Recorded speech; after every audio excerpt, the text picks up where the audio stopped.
Hello everyone, and welcome to Channel Business Podcast with Hanne. Channel Business Podcast is all about sharing ideas, insights, and valuable tips from leaders around the world who have been rising through the struggles to where they are now. I think you have to be hyper aware of building a diverse team. It doesn't fall together. You have to work at it. And the reason I say that is because after we were purchased by eBay, at that time, I had a rather diverse team, but theirs were not. And they were trying to combine these teams. And it was really, really challenging. And I started to see my teams evolve into very limited thinking, to be honest. So it kind of went backwards. The podcast episodes will teach you about different things, what you can take in your daily life as a leader to take things forward from one step to another. We will talk about all facets of life. What are the essential steps for you to take the business forward? I'm your Channel Business Podcast host, Hanne Nuutinen, a global business influencer, taking you to this growth ride of Channel Business episodes.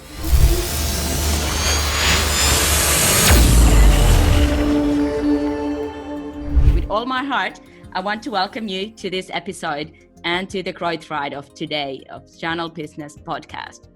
Our guest today is very, very special woman from California area. She's Jillian Speckman, who I had a pleasure to meet some time ago. And Jill has very interesting background. She's a successful business leader with experience building top-notch teams, establishing scalable business practices, and global expansion within them. She has lent her know-how to companies in all stages, from startups to acquisitions and turnarounds. Jill has unparalleled experience teaching customers how to scale, set the KPIs, and budget forecast. Over 200 top brands have trusted Jill's advice. Some of to name are Bed Bath & Beyond, Tractor Supply, Spirit Halloween, and Alo Yoga, just to name a few to you. Jill continues to play an advisor role to internet retailers. Jill has joined the startup Affiliate Traction, where she focused on multiple departments: sales, publisher partners, marketing, and customer support in 2009. In 2015, eBay Enterprise purchased Affiliate Traction and launched Pepperjam, where Jill found herself leading global customer success teams. The story continues with different kind of roles with the customer success teams and playing around with different kind of companies here and there. But today, I really, really want to welcome you, Jill, to talk about this, how to build successful teams and what does customer support experience really is and what the stories are there behind. So Jillian Speckman, welcome to the show. Thank you. Thank you for that wonderful introduction, Hanne. I'm so excited to be here today and share a little bit about my experience and connect with you and hopefully with your audience as well. Oh, I'm sure that we all will have a splendid time here. And I'm so happy to have you and hear your experiences, what it really takes and what is essential when we are channeling business forward. And the team building, I think it's so important, and the customer success is truly the thing how the businesses can go forward. So why don't we start a little bit deeper on your background?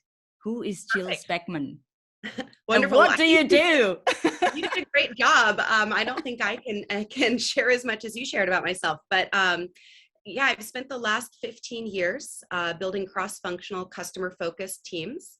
The evolution of customer success has changed in the last 15 years. Customer success is actually a relatively new term. It was called account management, support, all kinds of other things in the past. And today, customer success seems to resonate with most people. and it takes on different areas, which we can talk about in our conversation today. It's not just success, it's support, it's experience, it's kind of everything. And my background has been customer focused, but building the right teams so that the Wow. customer gets the experience that they need, but also the teams get the experience that they need. My retention, my staff retention, those two things I think run in parallel when you look at customers and staff. If you have happy teams that are diverse and work Uh-huh. well together, you end up with happy customers. They mirror each other in my experience. So hiring the right people with the right aptitudes into each of the roles in the team is probably the most important thing to start. But I digress a little bit about myself. Yeah, where do you come from? What is your background? I know there are little bits and pieces, that takes you to Silicon Valley. They take you to Italy. They take you to be in global environment, and in Yeah, United States. I think there's so much that you could I've share been with us. Yes, totally. I've been lucky. I'm born in the Bay Area, actually in Santa Cruz, California, which is just south of San Francisco, home to many startups, which Mm-hmm. I have built my career around. I love going into small companies and exploring the opportunity. But I grew up in Santa Cruz. I actually went to a private Hindu school. And There's a story. it was a wonderful experience. It was actually a boarding school where we had an exchange program with a group in Sri Lanka.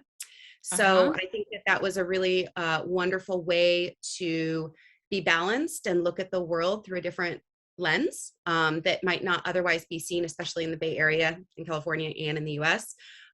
There, I studied art. I actually went to Italy to study art. I have always been fascinated by art. I started off with gouache as a young child and moved up to oil paintings. Oh, Um, Both of my parents are artists, and they're very different, which I love about them. And I think that that's been just a wonderful thing to bring into my life and fold into my experiences. Um, and actually, little known fact, I painted pet portraits, oil pet portraits, really? throughout college to pay for my tuition. Wow. Yeah, and I did have the help of family, since my father is a photographer. My mother, they actually met at Brooks Institute. My mother's a photographer, both are painters, but they supported me, and they actually didn't help me go through college at all. I did it all on my own through painting. So That um, is amazing. What we know here in Europe and Asian part of the world is that the education is really expensive in the United States. So, yes, and what was interesting is it struck a chord in me, this entrepreneurial thing, where I realized at a young age, if I build a small business, I can make things happen. But how do you do that, and what's the first step, and how do you build and it's customer? such a young age. Hmm. Absolutely. And it was interesting because I thought I was actually going to go into government Uh-huh. in college, and I had interned actually with SETI Institute, which at the time was part of NASA, and also the CIA. And Oh, wow. That's yes, and different.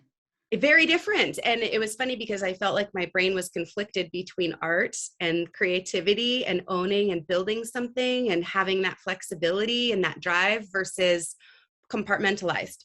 And Oh, yeah.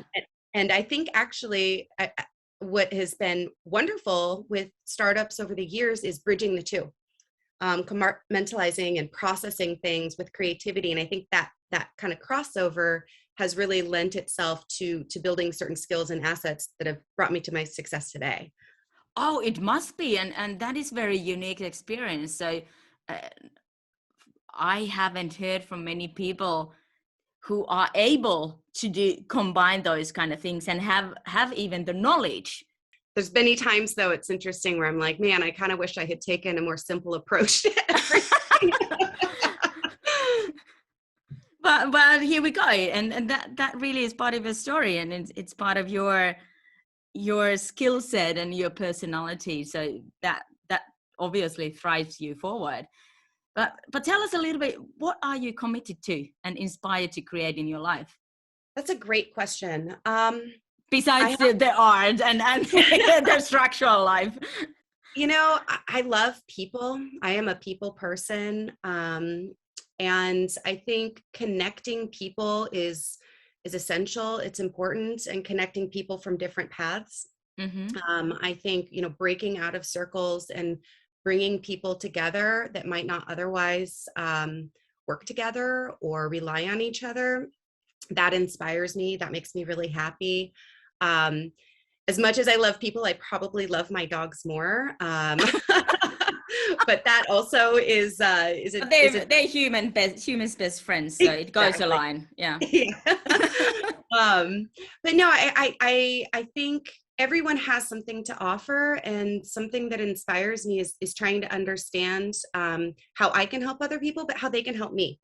And when you work with diverse teams, age, gender, religion, all of that, everyone has something to lend to the conversation. And I think that's what drives me. And I think that's why my teams have been so successful and positive, and very low human churn, because people discover things about other people that I can't facilitate. It creates this snowball effect, right? If you bring the right people together and it echoes out, it's like a ripple. It just starts growing and going forward by itself.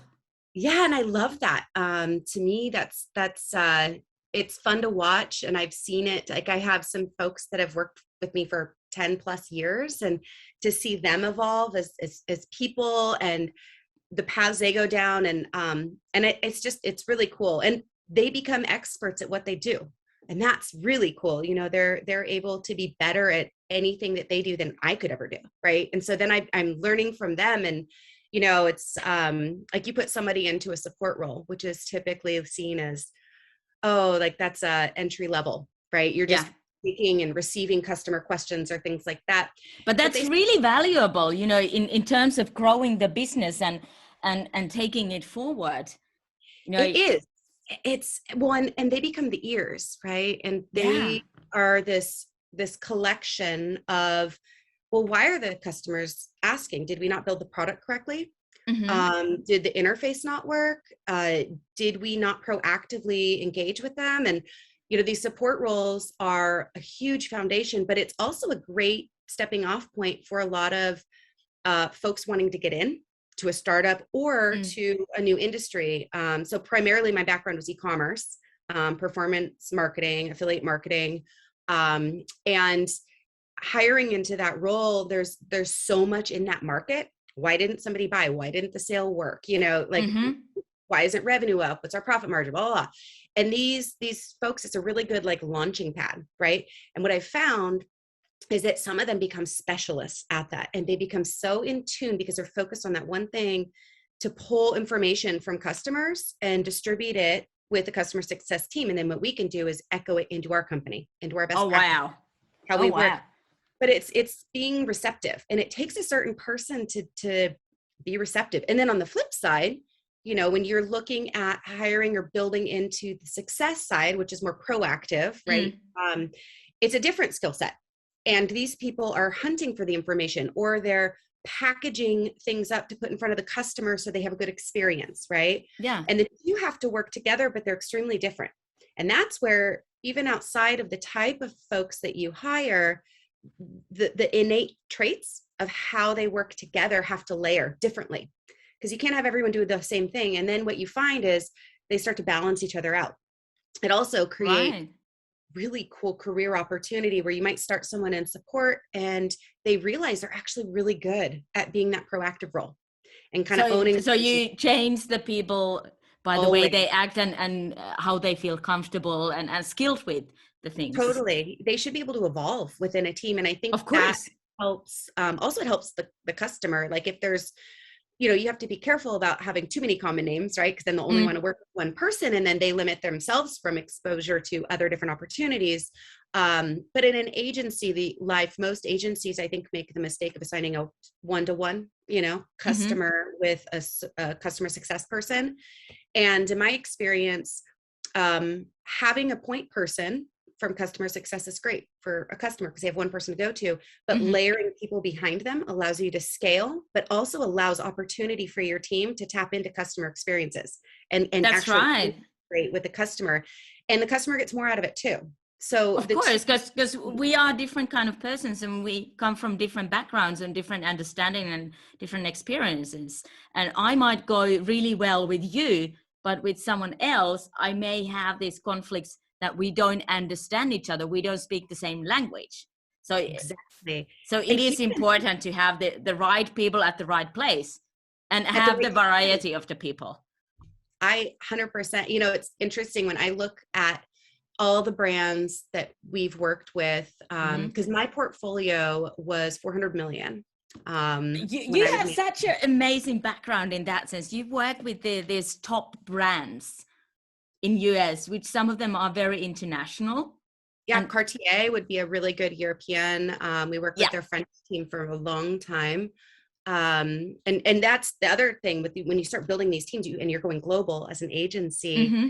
you need to keep your company culture and replicate the process elsewhere, but not be unaccepting of their culture. That's really hard to How do balance. you do that? How do you do that?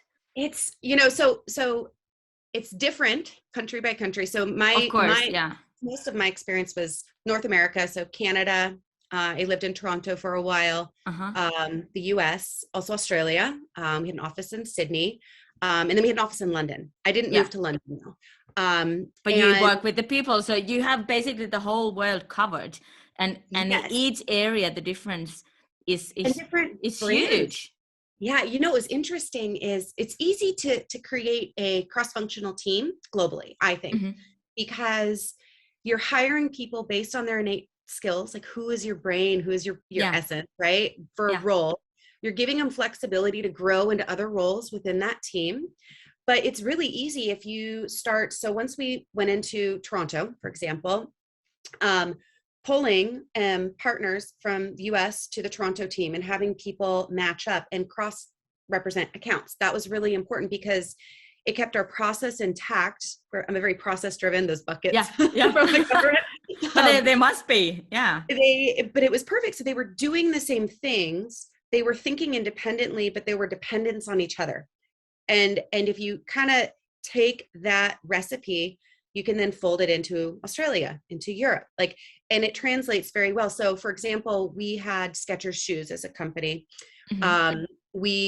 They're in Manhattan, California, and we started here and we started working with them in 2009.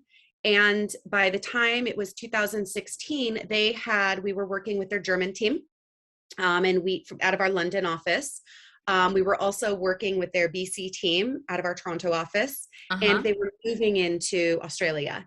And so it was really cool we went through it together. And it was new for the brand as well, to launch, you know, and rely on us with feet on the ground. And they had offices there too. And it was kind of fun to see the adoption of like, how do you coordinate? If it's summer in Yeah. Australia and it's winter in Berlin, you know, it's you have to approach the market differently. And Of it was interesting course. to see our brands navigate that and leverage us, but also how the brands leveraged our team dynamics. So they would start to copy similar ways of working, and it worked really, really well, for most of the brands. Now the challenge I ran into, and this actually Yeah. helped our brands, is we didn't have a lot of employee churn. Affiliate Traction, eBay, Pepper Jam, Partnerize, very, very little. My average customer success person was 4+ years, which And is unheard. that's kind of long time in nowadays. If you're Mhm. there around 5 years or more. Yeah. So but what was hard is there was a period, it was probably around 2011 to 2013, where most of the brands, we would have a new person, they were losing people every 6 months. Okay.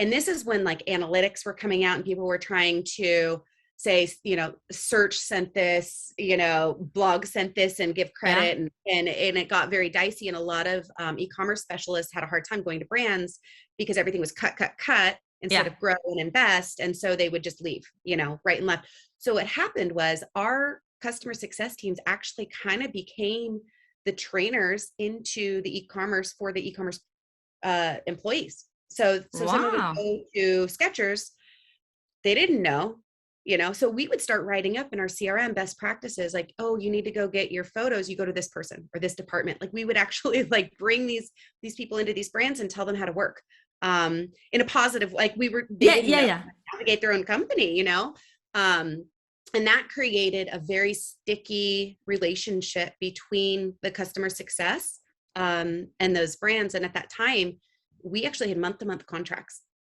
until Month to month.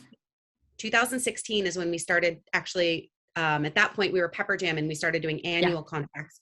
Prior to that, any day, someone could give you a 30-day notice. That's it. And at the How? time, Oh my gosh, that. terrifying. It's really hard. It's really challenging. But, our retention was over 90%. And That's it was because, huge. yeah, and it was, That's incredible. it was unbelievable. And because of that retention, even though we didn't have a predictable contract, we had predictable revenue.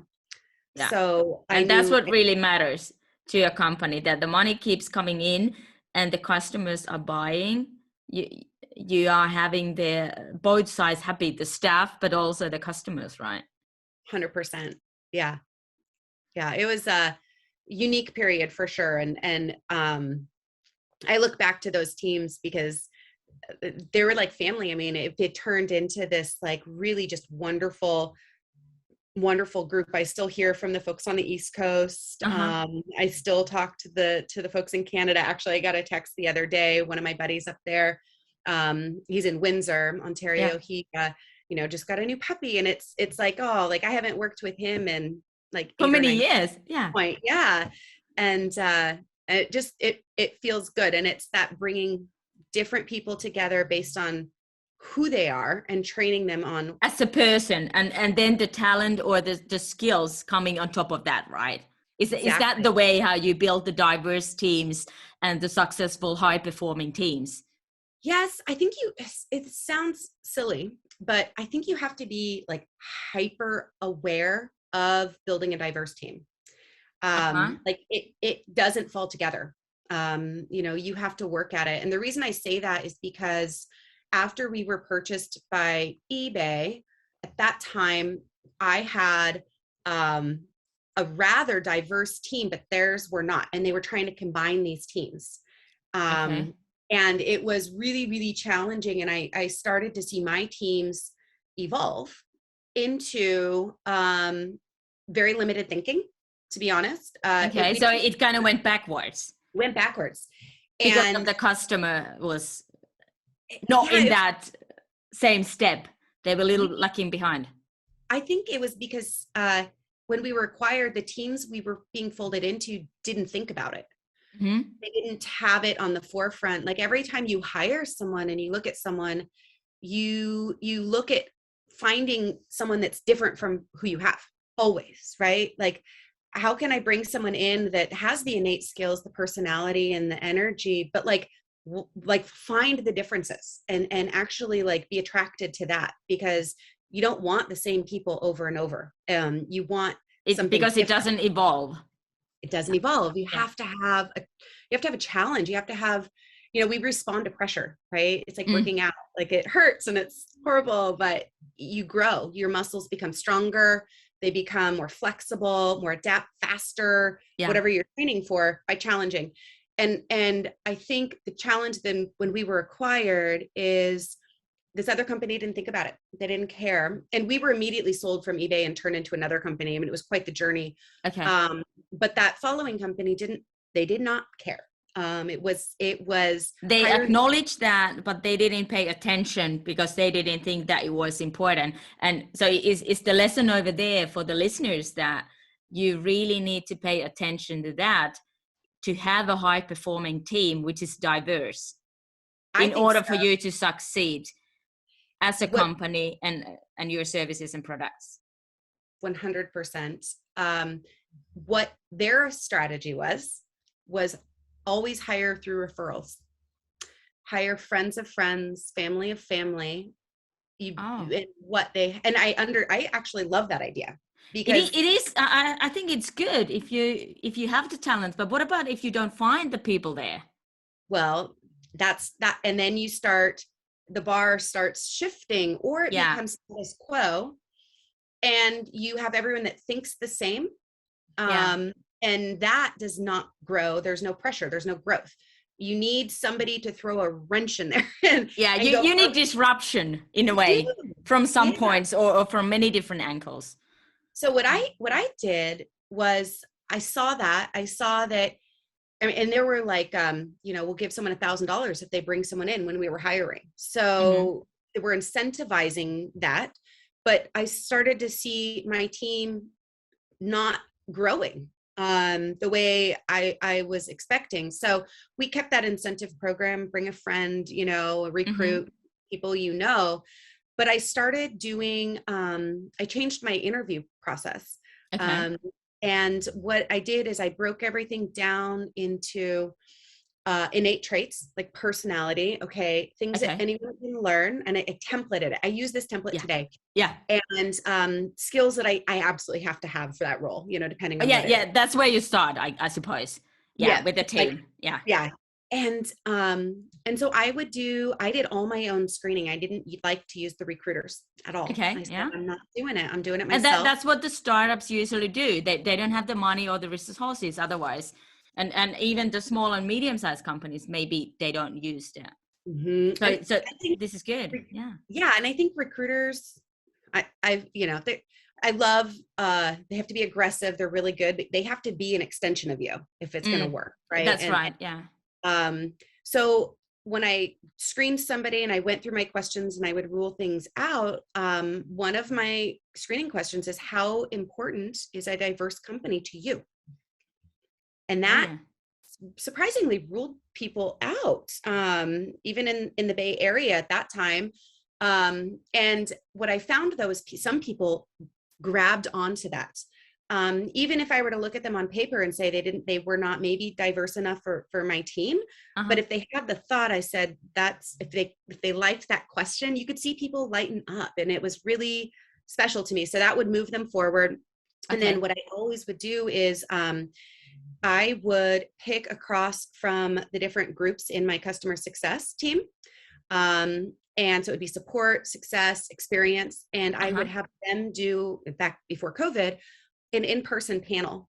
And So you leverage the team that you have already to have their opinion, will this person fit into our team and bring value, add value there. exactly. But I switched the way a panel works. And this, I think, was what really helped. My team was not allowed to ask the questions at all. Mm. They were there to be interviewed by the person applying. Oh, that's a new So, perspective. and it was great because I would coach the person that was interviewing, like, you're going into a panel, but it's not a standard panel. I want Yeah. you to think about the environment, the culture here. Does it fit? Can you add value? And I want you to ask them, what do they love and hate about their days? Yeah. Like, what do they not like about management? And I want you to get the good, the bad, and just see. And then after that panel, I'd have them come back and tell me, where will you change things? And where will And how you? would you see? Mm-hmm. And it Right. took a while to get it right, because once I started hiring those people on, they would then become part of that panel, and they knew the experience. So when other people came in, they were looking for people that would challenge, because that's how they thought. Yeah. And it created that wonderful like counter thinking that I needed in a group, because agency month-to-month contracts, like, you have to be ahead of every other agency and Yeah. what else is out there and be competitive. And that gave us that edge. So that really answers to the question, why is it so significant to have a diversity in the team, but and the different skills and talents and personas in order for it to evaluate and go forward. What about this? Does the team, or does it need to have a leader? That's a great question. So I would go back and forth, yes and no, Yeah. on that. Um, that's a loaded question for sure. Yeah. I do think that every team should have a leader, but I think that leader should service the team. Oh yeah. So I think structure, keeping things in best practice, making sure that the team is happy. There needs to be an escalation point. So I always did the standard hiring flow. So whether I was a managing director or a senior director or whatever, I'd have a director under me or a team leader, a manager, depending on, like, Canada took a little while to grow, so they didn't have a director immediately, you know, same for Australia. But so that was you first, and then after a while you had a person there to take care of that. Yep. Yeah. And I mean, I've always thought, I follow that path of thinking of, like, always hire to replace yourself, you know, and your team. That's a good advice. That's a good advice. Yeah. And I think that, and if you openly say that to your team, then they naturally want to bring people and support people that are better than them. And you get away from that whole thing of saving your own butt, a lot of agencies do, or trying to take credit, which I think is a big issue with a lot of agencies, like standing up in front, I did that and I did that, because they're always trying to climb that ladder. Yeah. And I think the problem with the leader is you create that ladder, but you have to have some sort of support infrastructure. You need, if someone's having a hard time or they're not getting it, they need an escalation point. It needs to be clear.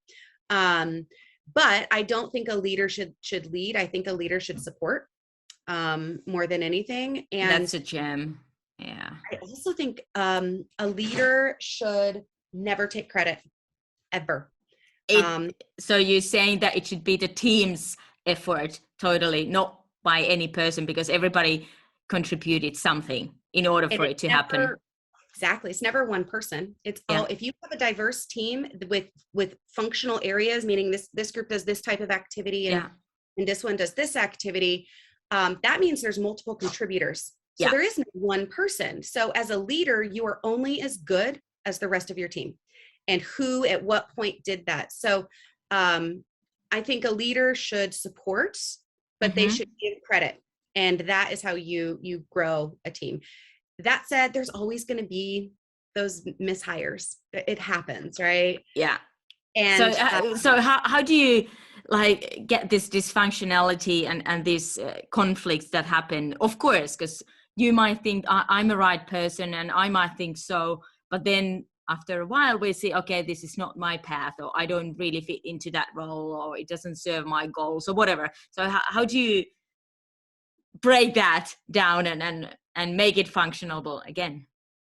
I cut it off the second I smell it.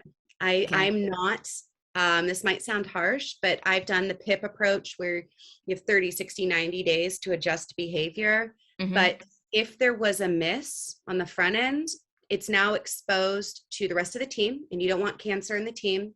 And it's now exposed to the customer, because, like we talked about earlier, the two are mirrors of each other, essentially. Yeah. The second I smell that it's not right, I always listen to my team, always, because they're probably more in tune than I could ever be. But I take that into consideration. And if I see something that, it could just be someone that's constantly negative, that's it. They're great in every other way. Maybe they're even great with the customers. I've had that. But within the team, it just doesn't function well. No. And it's, I think it's a mistake to drag things along and think that you can fix certain things, because while you're trying to do that, you are tearing apart the threads that you use to sew and stitch that group together. And I would much rather walk someone out I wouldn't even take a 2-week notice. I just exit them quickly and cut it out. Because at the end of the day, what I learned, some people were, if you let them, those people sit too long, they bring other people into their fold. Yeah. And then it starts growing. Yeah. And then when you do finally let them go, now you have other negative points in their own inertias. So if you immediately take it and that hasn't spread to other people, there's almost like an exhale, like, okay, it's gone. And then there's almost this weird, we got to rally together and find a new solution. And people step up that you wouldn't expect to step up. And people get right back into that interview headspace, and let's bring the team together, and actually we'll create a stronger team. And so that's a good lesson. To immediately interfere with the situation and just do what's best, and those kind of people who don't fit, just take them away. I've never to this day, I've never regretted anyone that I've let go. Well, that And tells something. Yeah. and it's also never, I mean, it doesn't happen a lot, right? If you pick the right people, hopefully, and leverage your team to help you. Yeah. But because everyone contributes, and sometimes you miss it. Of But course. to this day, and what's interesting is some of the folks that we've walked out, they actually, most of them end up in a better place. It just wasn't the right fit. Exactly. Yeah. So it's good for each party. Yeah. It Absolutely. serves that. Mm-hmm. So talking about the workers and the leaders, if we'd call those terms, is there a difference when you are building a global team or a global team of leaders who run and lead some parts? Yes. I think it's a challenge. First of all, to plant leaders. I'm all about bring up from the bottom up, but you don't always have that option, right? Yeah, Like yeah, you don't. Can't pipeline from within. So if you don't have that option, which in a global scenario you usually don't, in my experience, like, you're usually starting small. So in Canada, you have one customer success person that does both support and success and experience. Yeah, at the beginning. Yeah. Totally. And you might, if you can, have someone that you think is going to be your leader go in, but do that role. Yeah. And don't hire under them if you can afford it. And so what we would do is we would have the US team, which was at that point scaled and built out. There were multiple teams in the US, multiple directors. We'd have them just take the international customers, take the pressure off.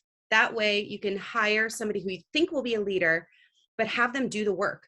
Have them get their hands in there, and they have the support of a team so they can see how that team works, and they can experience it as if they're like part of that. Then when they go in and they're actually hiring their own team, it creates that duplication. It creates the culture, the process, everything translate over. But you also have that interdependency. That person will forever be thankful for the assistance of the other team in another country. Then when it's time to launch Australia or London or whatever area is next for at that time, you can repeat that process. Hire in, and you think that person's going to be a leader, but have them do all the work, pen to paper, and have the other area support that clientele. Now there's interdependency and they're laced together. And when there's enough customers to hire up, you have your leader, and it starts to build itself that way. But they'll always be thankful for the other group. So there's this constant thank you path. Oh, that is a gem. That is a kind of new way that it sounds so simple, but I don't think that has been used in many companies to do it that way. I don't know, but it works. I don't know. Yeah. But I haven't heard it that many times that you do it this way. So I think it's good. And then it kind of helps you the way that I think the world should go, that you don't have to do everything by yourself. You don't have to know everything. But if you are with the process and somehow in every phase of it, you will get to understand what are the issues, what are the problems, what are the challenges, what are the good things that we do. And then as a leader, you can develop that whole thing. But if you don't know what's happening in some of the process and you have never seen it, you've never done it by yourself, how ever could you evolve the whole process and grow the company? And it gives them the option to say that process doesn't work, and that's fine. So say you're doing it, but you're in Europe and you're not in Canada, and it's different, and you're going, okay, that's like, now you can see where the holes are for your specific area, and you can fix that, which otherwise would not have been seen, without comparing it to the baseline process. So it helps improve over time, I think. Oh, it does. It does. Wow. Well, we've been this discussion is amazing. I love it. There has been so many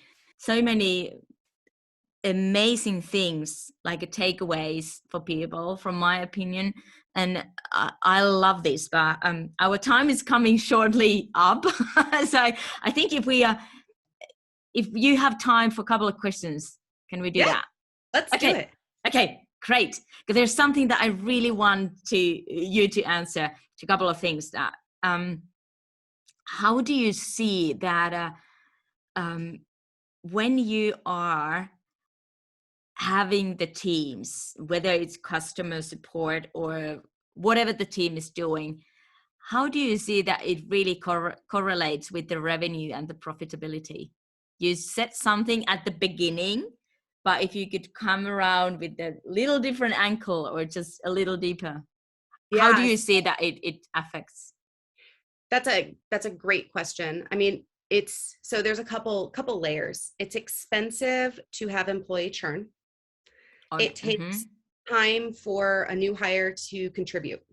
Until they're a contributor, they take time. And it's not just the time to train them, it's pulling from the rest of the team. If it's pulling from the rest of the team, it's pulling from the customer. So now you're not servicing new customers, you're taking time away from existing customers, taking time away from your team. That is a loss for any new employee. So that's the first thing I would think of in terms of moving towards profitability. Employee churn is more expensive than if you just put down a number, right? Because you're losing someone. Depending on what location you're in, there's typically a severance required package. If PTO rolls over, all that stuff has to be, it's expensive. So that's also why you want to quickly get people out if they're not the right fit. Don't let that drag, because it's just going to continue. The time is money in a way. Time is money. When you hire in, the shorter the path to productivity, the better. So one of the things, and I'm starting with the employees and I'll move to the customers. Yeah. The two are connected. But when you hire somebody in, standard in the e-commerce performance marketing industry, it takes someone on average, when I started, about a year to be able to interface with a customer. But by always having a pipeline of people on your team that are ready to step up and fill like a higher level role, or having people follow very specific processes so you can hire someone direct in. If you don't have someone to step up, you can shorten that window. So we got it down to 30 days. Someone could interface within 30 days because our process was so clean. Everything was best practiced. Everything was vetted. It was constantly being improved based on all the scaling and international and diverse approaches that we took. But the shorter the window, the closer you can get to them being able to interface with a customer. On the customer side, you always have to think that you're going to transition a customer, and that is risky. That creates a lot of risk. Risk creates churn. Churn impacts profitability. So customers should always, that's why when we were talking about the 1-to-1 ratio, I never did that. So there was always somebody else. So if we did have to remove somebody or somebody left for whatever reason, there was always a familiar face behind the scene. So it's never just one person, but the customer also has at least two people who they are familiar with. Yeah, exactly. That way, while someone's getting trained up to take the burden off the team, and fill that hole, the customer is getting the exact same service. The other piece there for the customer, though, is process. If you have somebody new come in, you do not want to repeat yourself and go, oh my gosh, let me tell you about my campaigns. Nope, on the second Tuesday. Yeah, that's horrible. It's really, it's stressful, It isn't. Our process to get this person up and running quickly or have a familiar face step in, also fixed any potential risk or churn issues with the customer, because the experience was the same. Every single Monday, every customer got a list for the rest of the week. We did it in a ticket system so that everyone on the team on our side could interface, and it was stamped. You couldn't change it. So it was like transparency. Total transparency, but the same consistency. So if that customer is like, oh my gosh, I lost my account manager that I love for 3 years, but the next Monday they get the exact same. I mean, it's structured the same, it looks the same, it reads the same, it connects all the dots for them. They're like, oh, okay. So I don't have the stress. Yeah. No stress. So it's the process, the quick turnaround, being able to bring people in and acknowledge that it's expensive, but it needs to happen fast, will help to retain your customers. If you're looking for numbers on scale and things like that, that's a whole other business model conversation where we would look at number, like what I did. I'll give you the quick and dirty. I would basically build a chart, and it's my model chart, and it's how many hours it takes each individual person by role in customer success, so support, success, experience, by month, hours, down to the hours per one customer. How much would that pay us to how much those people cost? And then I would factor in, if I had everyone on my team working 100%, I know someone's going to get sick, someone needs a vacation, so I'd factor it down to 80%. Mm-hmm. So I have a 20% buffer across my team. I add up all those hours. I figure out how much each of those roles cost, because they're all a little different, right, on average, versus what my customer pays me. And that's how I would match up. So I knew what to charge the customer if we had to increase rates, if I could afford, and work things into our margin, if it was like a good brand like Cartier, right? Because they bring up brands. So then I would factor in, if we sell this customer at a lower rate, we might be at a break even here, but they're going to bring in other brands. So that's the math behind it. But more importantly, I think it's just the process and the experience, so that, because it's more expensive to bring a customer in than it is to retain them. Oh yeah.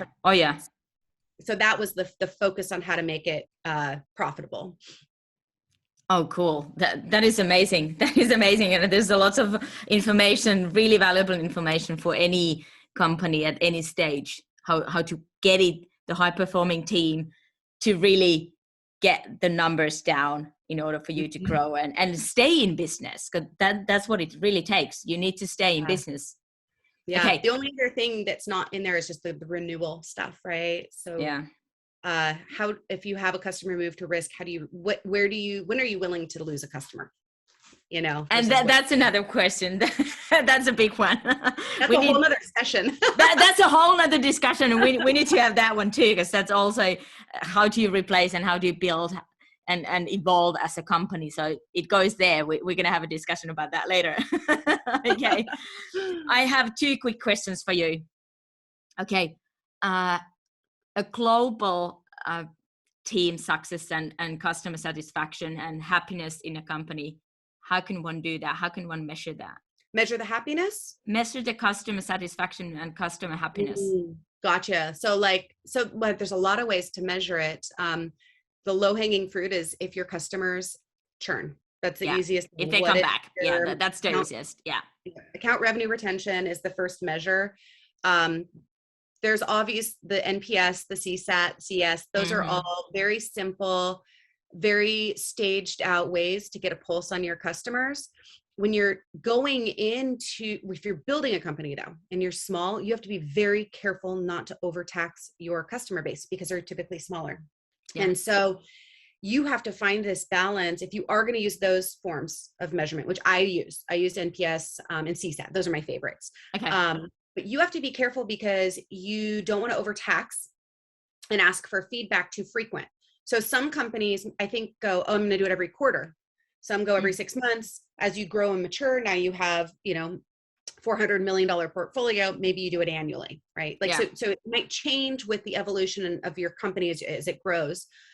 But the challenge is, if you don't do it frequently enough, and you're building products, maybe you went from your MVP to your initial product, and now you're doing your V2 or whatever. Yeah. You need that feedback. So that's the challenge and I think the mistake for startups is trying to formalize it too much, too early. So the better way that I've found to gauge customer happiness globally, if you're small, is testimonials. Just ask. Do you want to be on our website? Just be brave and ask. Okay, that's a good one. Yeah. Super simple. Don't do all these forms, because they're not necessary unless your board needs them. Yeah. References. Do you want to refer someone? That would be great. Those are the most important things. But if you also have a well-trained team, they're going to look for risk. I have a risk report in our CRM that if someone missed a call, they get a mark. You missed a call. That's a good one. And that's also very easy to do. It doesn't matter whether you are a one-woman show or a one-man company or a very big stock company. You still, it all comes down to these basic things. This very, very easy stuff to do. But is it like that we forget to do those? Maybe. I think so. I think the other thing, if you're small and starting out, is having a user advisory board. So a UAB, when you're building your MVP and you're about to go to market, and you're looking at the minimum viable product, and you have this group of people that are at an advisory board, they sometimes become your first customers. And that feedback loop will help you know how to move into a go-to-market with customers that are going to be more like your ideal customer profile, and move into the momentum of building. In my opinion, it's more challenging when you are at scale to get a pulse on customer happiness. Yeah. It's so hard. Once you start getting into multiple tiers, managers, and you have a couple hundred customers, and depending on the size of them, you might service some of the more high profile ones a little different and start carving things out. That's when those surveys and things like that can help fill the gaps where otherwise you couldn't at that scale. But to me, that's a lot more difficult because you can't call everyone, how are you doing? Yeah, exactly. Yeah. And so then you look for the little weird risk things. Like you can look at like heat maps. Are they logging in? Where are they going? Are they always going to one specific report? Like what intel can you get to have your team then reach back out to them and make sure their journey's going well? And you can get a little bit more strategic at scale. But to me, that's the bigger ball of yarn to unravel. It is. Oh my gosh. This is great. And there's so much we could dive in.